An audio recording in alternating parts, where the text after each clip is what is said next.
Bonjour tout le monde, j'espère que vous allez bien. Donc aujourd'hui, je vous retrouve dans une toute nouvelle vidéo pour vous parler de mes 5 dernières lectures en bande dessinée. C'est pas la première fois que je vous fais un update lecture bande dessinée sur la chaîne. D'ailleurs, je vais vous mettre le lien de la dernière juste en haut si ça vous intéresse. Et c'est sûrement pas la dernière.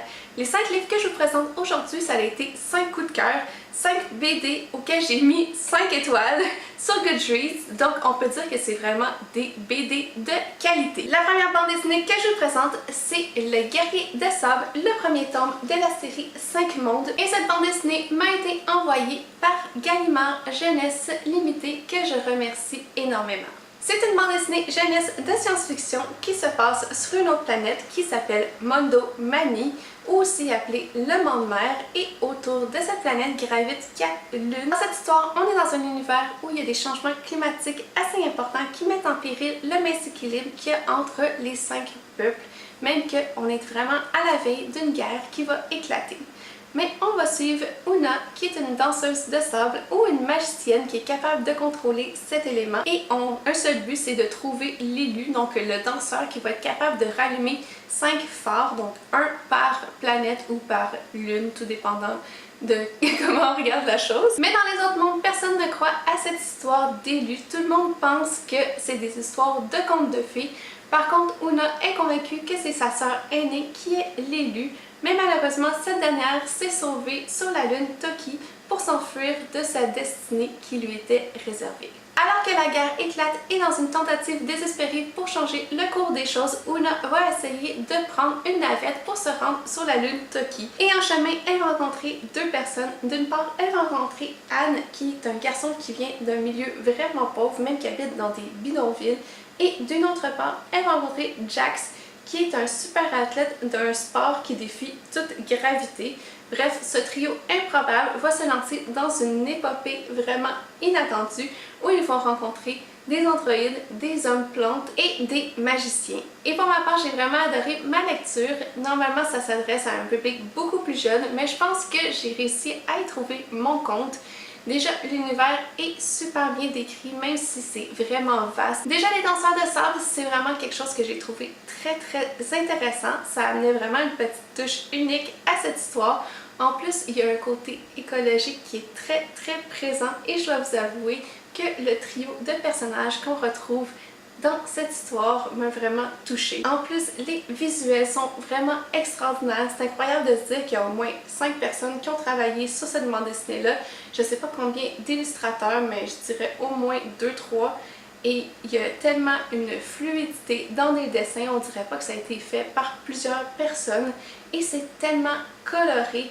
D'une part, des fois, on a des tons pastels, d'autres fois, c'est vraiment plus foncé et ça suit vraiment ce qu'on voit dans le scénario. J'ai trouvé que ça reflétait vraiment ce qui était écrit et ça, c'est vraiment une belle qualité. Donc si c'est des choses qui vous intéressent, je peux juste vous recommander de lire cette bande dessinée-là parce que ça a été pour moi un véritable coup de cœur. Et la prochaine bande dessinée dont je vais vous parler, il s'agit de Perséphone de Loïc Locatelli-Kontsky aux éditions Delcourt. C'est une réécriture du mythe de Perséphone et Hadès et dans le mythe original, Perséphone est la reine des enfers, la femme d'Hadès et la fille de Déméter et de Zeus. Alors qu'elle est enlevée par Hadès, Déméter va faire tout ce qui est en son pouvoir pour retrouver sa fille et ce pendant 9 jours. Une fois qu'elle l'aura retrouvée, elle va vouloir la ramener bien sûr à la surface avec elle, mais malheureusement Hadès va vouloir la garder auprès de lui. C'est finalement Zeus qui va trancher dans cette histoire et il va ordonner que Perséphone passe 6 mois avec son mari aux enfers pendant la période de l'automne et de l'hiver et les 6 mois d'après, donc pour la période du printemps et de l'été, avec sa mère à la surface. Ici, on a droit vraiment à une histoire qui est complètement différente, mais si on sent fortement l'inspiration du mythe original grec, puisqu'on va retrouver une Perséphone qui est une adolescente qui va à l'école, qui a des amis et surtout qui est la fille adoptive de Déméter, la magicienne la plus puissante qu'Ulysse ait connue. 10 ans auparavant, alors qu'une guerre a éclaté entre les enfers et la surface, Malheureusement, Hadès est décédé et les portes des enfers ont été fermées à tout jamais. C'est là que Déméter a trouvé Perséphone et l'a ramenée à la surface, et quand la jeune fille apprend ses origines, elle a juste une envie de découvrir d'où elle vient. C'est alors qu'elle se rend aux enfers, mais un garde qui l'attendait lui tend un piège et lui fait manger du fruit des enfers, ce qui a pour cause qu'elle ne peut plus remonter à la surface.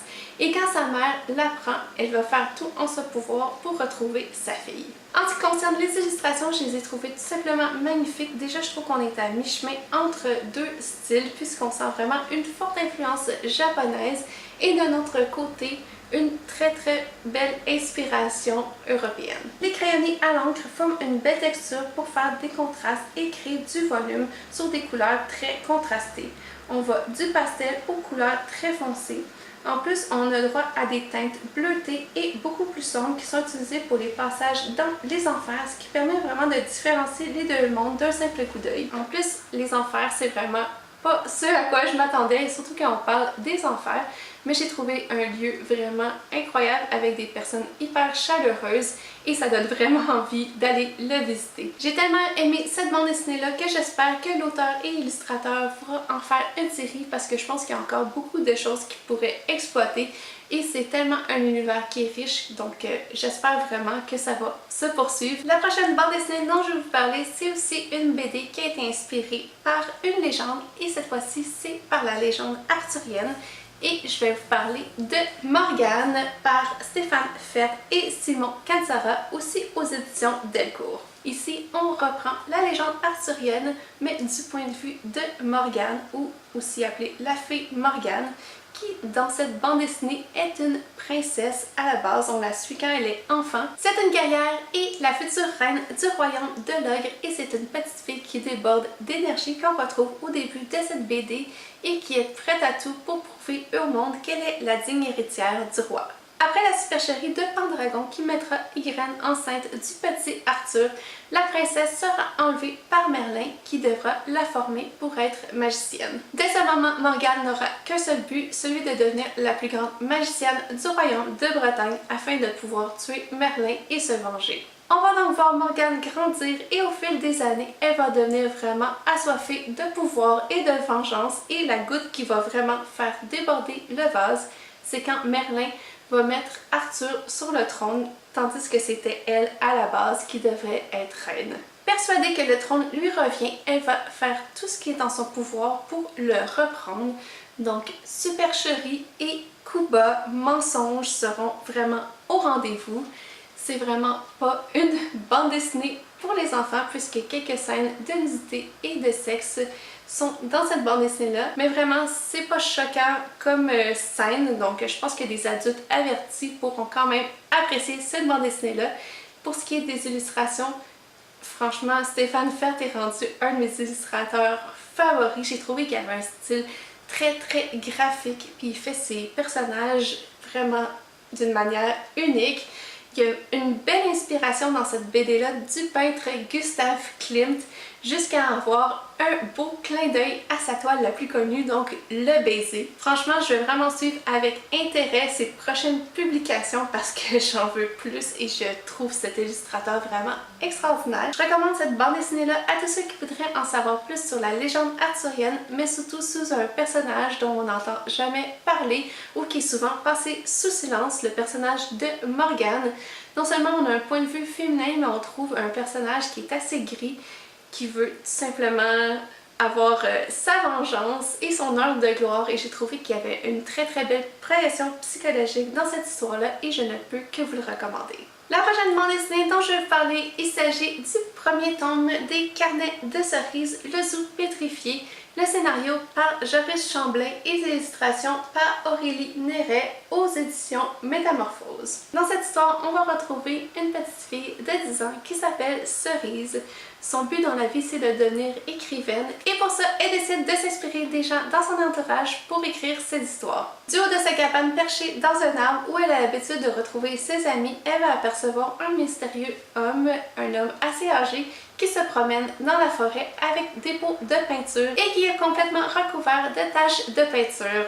Ça va vraiment piquer sa curiosité et un beau jour, elle va décider de le suivre pour voir ce qu'il en est. Cette découverte va changer sa vie à tout jamais et bien entendu va changer aussi la vie de son entourage, de ses amis et même de la ville dans laquelle elle habite. Avec cette bande dessinée-là, je suis vraiment retombée en enfance avec tout ce que ça implique, autant au niveau de la naïveté des enfants, de mentir pour pouvoir arriver à ses fins et vraiment des questionnements qu'on peut se poser à cet âge-là. Vraiment, c'était rafraîchissant.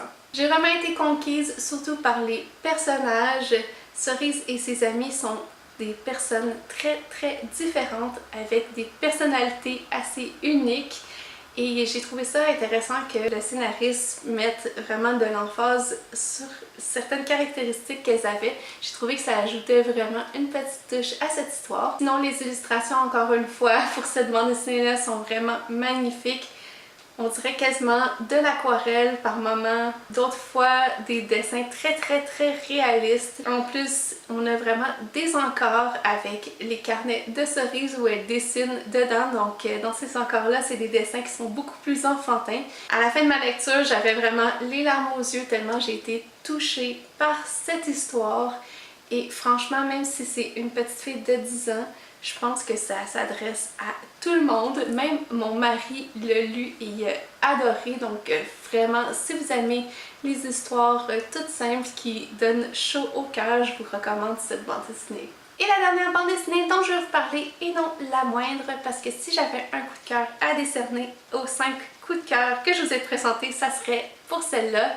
Et il s'agit des Bergères guerrières par Jonathan Guerrier et Amélie Fléchet aux éditions Glénat. Ici, on est dans un style plutôt fantastique aux airs médiévales où, il y a 10 ans, tous les hommes du village sont partis à la guerre, laissant derrière eux les femmes et les enfants.